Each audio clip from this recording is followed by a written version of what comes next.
সকল বন্ধুরা যে যেখান থেকে আমার এই ভিডিওটা দেখছে আপনাদেরকে অসংখ্য ধন্যবাদ এবং আমার অসংখ্য ভালোবাসা রইল আপনাদের সঙ্গে। আমার এই ভিডিওটার সঙ্গে থাকবেন। আজ আমার ঈশা বাবুর বায়না নান পরোটা খাবে, সেই কারণে আপনাদেরকেও আমি দেখানোর জন্য চলে এসেছি এটি নান পরোটা রেসিপি নিয়ে। আর আমি একটা পাত্র নিয়েছি, এর মধ্যে দিয়ে দেবো 1.5 কাপ মতো ময়দা। আমি 1 কাপ ময়দা প্রথমে চেলে নিচ্ছি। আর এই পরোটা এত সুন্দর নরম তুলতুলে হবে সেটা আপনাদের বোঝাতে পারবো না, তাই সকল বন্ধুরা তৈরি করবেন আর খেয়ে দেখবেন কেমন লাগে। খুব সহজ পদ্ধতিতে ঘরোয়া উপায়ে এই পরোটা তৈরি করতে পারবেন। আর আমি আপনাদের খুব সহজেই দেখাবো যেটা কত সহজে আপনারা তৈরি করতে পারেন, কোনো অসুবিধা হবে না। আমি 1.5 কাপ ময়দা ভালো করে চেলে নিয়েছি। আর এর মধ্যে দিয়ে দেব 1/2 চামচ মতো লবণ। এই ময়দার মধ্যে বেশি লবণ দিলে পরোটা খেতে ভালো লাগবে না, একটু নোনা হয়ে যাবে, সেই কারণে আমি 1/2 চামচ মতো দিয়েছি। আর এর মধ্যে দিয়ে দেব একদম ছোট চামচের 1 চামচ বেকিং পাউডার। এটা দেখতেই পাচ্ছেন কতটা ছোট চামচ, একদম মশলা চামচের।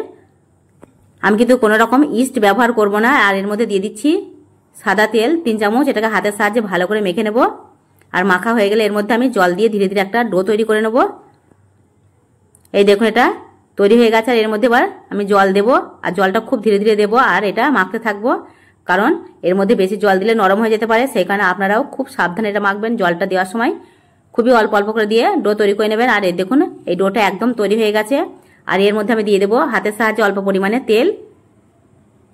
এই ডোটা তাহলে আর হাতের মধ্যেও লাগবে না, আর এই পাত্রের মধ্যেও লাগবে না। খুব সুন্দর একটি সফট ডো তৈরি হয়ে যাবে। ঠিক একই নিয়মে করবেন, আর দেখবেন আপনাদের এই ময়দা কোনোভাবে নষ্ট হবে না, একদম খাওয়ার উপযুক্ত হবে। ঠিক নিয়মে তৈরি করলে প্রত্যেকটা জিনিসই খুবই ভালো হয়, তাই প্রত্যেকটা ভিডিও আপনারা দেখবেন। আর আমি এটা 30 মিনিট ঢাকা দিয়ে রেখেছিলাম, আর 30 মিনিট পর খুলে দেখছি কতটা সুন্দর হয়েছে। দেখুন 30 মিনিট পর এটা কতটা সফট হয়ে গেছে, দেখে বুঝতেই পারছেন। এটা আপনারা দেখলেই বুঝতে পারবেন যে এটা কতটা পরিমাণে সফট নরম হয়েছে। আর এটা যত সফট হবে এই পরোটাও তত সুন্দর ও নরম তুলতুলে হবে। এটা আমি হাতের সাহায্যে একটু মুথে নিচ্ছি এইভাবে। আর এটাকে আমি লম্বা লম্বা করে নেব একটু, এইভাবে আমি 2 হাতের সাহায্যে একটু লম্বা লম্বা করে নিচ্ছি। আর এগুলোকে আমি ছোট ছোট করে একটা ছুরির সাহায্যে লাচ্ছি কেটে নেব। সকল বন্ধুদের বলছি এবং ভিউয়ার্সদের বলছি, যারা এই পরোটা তৈরি করবেন এই ভিডিওটা পুরো ফলো করবেন, তারপর দেখবেন, তাহলে দেখবেন আপনাদের পরোটা দুর্দান্ত হবে, একদম আমার মতো অসাধারণ। কারণ আর খেতে খুবই ভালো হবে কোনো ভিডিওটা, কারণ আপনারা যদি টেনে দেখেন তাহলে হয়তো কোনো জায়গায় বাদ পড়ে গেলে আপনাদের পরোটা ঠিকঠাক তৈরি হবে না। সেখানে বলছি এই ভিডিওটা পুরো দেখে তারপর এই রেসিপিটা তৈরি করবেন, তাহলে দেখবেন খুবই সুন্দর, একদম দারুণ রেসিপি হয়ে যাবে এটা একটা পরোটার। এই দেখুন এই লাচ্ছিগুলো কাটা হয়ে গেছে। আর এগুলো আমি হাতের সাহায্যে একটু গোল গোল করে নেব। এই নান আর আমি তৈরি করে নেব চানা পনিরের রেসিপি, নিরামিষ। আর সেই চানা পনিরের রেসিপিটা আমি আপনাদের অন্য একটা ভিডিও দেখিয়ে দেবো, কারণ একই সঙ্গে দুটো ভিডিও খুবই বড় হয়ে যাবে, সেই কারণে আমি দেখাতে পারছি না। আজ আমি শুধু আপনাদের এই নান পরোটা দেখাবো। আর এই নান পরোটা একদমই ঘরোয়া উপায়ে ঘরের কিছু সামান্য জিনিস দিয়ে 2-1টি তৈরি করে নিতে পারবেন। সেগুলো সব আমি তৈরি করে নিয়েছি। আর এটা আমি বেলুনের সাহায্যে বেলতে পারি এবং হাতের সাহায্যে আমি তৈরি করে নিতে পারি। আমি প্রথমে আপনাদের বেলুনের সাহায্যে দেখিয়ে দিচ্ছি। আপনারা যদি বেলুন না থাকে আপনাদের কাছে, তাহলে কিন্তু হাতের সাহায্যে এই পরোটাগুলো তৈরি করে নিতে পারবেন। আমি প্রথমে আপনাদের এই বেলুনের সাহায্যে একটা বেলে দেখাচ্ছি। এটা কিন্তু খুব চাপ দেবেন না, হালকা করে শুধুমাত্র একটু গোল গোল এরকম করে নেবেন, কারণ এটা খুব মোটাও করা যাবে না আর একদম পাতলা করা যাবে না রুটির মতো। এটা একটু মাঝারি ধরনের হবে। আর দেখতেই পাচ্ছেন এটা আমি কতটা পুরো রেখেছি। আর আমি গ্যাস ওভেনের কাছে চলে এসেছি। আর গ্যাস ওভেনটা আমি চালু করে দেবো। এর মধ্যে দিয়ে দেবো একটা প্যান। আর এর মধ্যে আমি তৈরি করে নেব এই নান পরোটাগুলো। এই প্যানটা গরম আসলে এর মধ্যে আমি খুবই অল্প পরিমাণে তেল দিয়ে প্রথমে আমি একটু এই প্যানের ভিতরটা ব্রাশ দিয়ে ঘষে নেব, কারণ নানটা দেওয়ার সঙ্গে সঙ্গে এর ভিতরে যেন লেগে না যায়, সেই কারণে আমি প্রথমে একটু তেল দিয়ে দিলাম।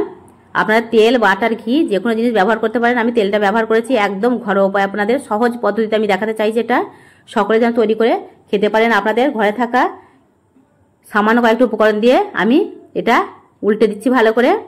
আর দেখুন একদিকটা হয়ে গেছে, কত সুন্দর হয়েছে সেটা দেখে বুঝতেই পারছেন। এই নান পরোটা আমি প্রত্যেকটা নান পরোটা ঠিক একইভাবে করে নেব। আর এই আমি গ্যাস ওভেনটাকে একদম মিডিয়ামে দিয়েছি, আমি বেশি জোরে দিইনি, কারণ বেশি দিলে নান পরোটা ভিতরটা হবে না, কারণ এগুলো একটু মোটা মোটা হয়, তাহলে পুড়ে যাবে, সেই কারণে আমি একটু এটা মাঝারিতে রেখেছি গ্যাস ওভেনটা। আর এর মধ্যে আমি তেল দিয়ে দিচ্ছি। আর তেলটা দিয়ে দুদিকটা আমি ভালো করে আবারও উল্টে পাল্টে এইভাবে সেঁকে নেব আর আমি তুলে নেব। দেখে বুঝতেই পারছেন কতটা মোটা সুন্দর হয়েছে এটা, আর একদম তুলতুলে নরম নান পরোটা। আমি আবার একটা দিয়ে দিচ্ছি। আমি প্রতিটা একইভাবেই এইভাবে সেঁকে নেব। আর আমি অল্প অল্প করে তেল দিয়ে এটাকে তৈরি করে নিচ্ছি। আপনারা তেল ছাড়া যদি আপনারা ঘি খেতে চান তাহলে ঘিটাও ব্যবহার করতে পারেন।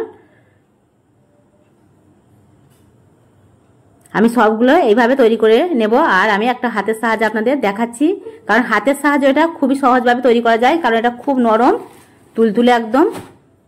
দেখে বুঝতে পারছেন এটা কতটা সফট।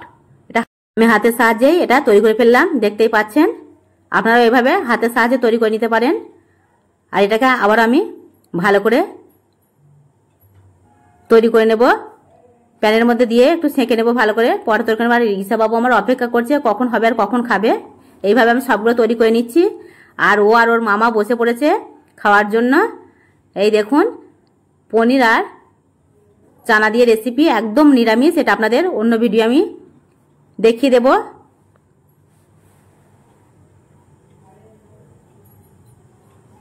দেখে বুঝতেই পারছেন কতটা নরম তুলতুলে একদম এই পরোটা হয়েছে, নান পরোটা। এইভাবে সকলে তৈরি করুন আর খেয়ে দেখুন। পরিবারের সকলে মিলে এইভাবে কোনো জিনিস তৈরি করে খেলে তার মজাটাই আলাদা। তাই সকল বন্ধুদের বলছি এইভাবে তৈরি করুন আর খেয়ে দেখুন। ভালো লাগলে অবশ্যই ভিডিওটা লাইক করতে ভুলবেন না, বেশি বেশি করে শেয়ার করবেন। যারা এখনো পর্যন্ত চ্যানেলটাকে সাবস্ক্রাইব করেননি তারা এই ধরনের নতুন নতুন ঘরোয়া পদ্ধতিতে রেসিপি পাওয়ার জন্য চ্যানেলটাকে সাবস্ক্রাইব করে রাখবেন এবং আমার এই ভিডিওর সঙ্গে থাকবেন।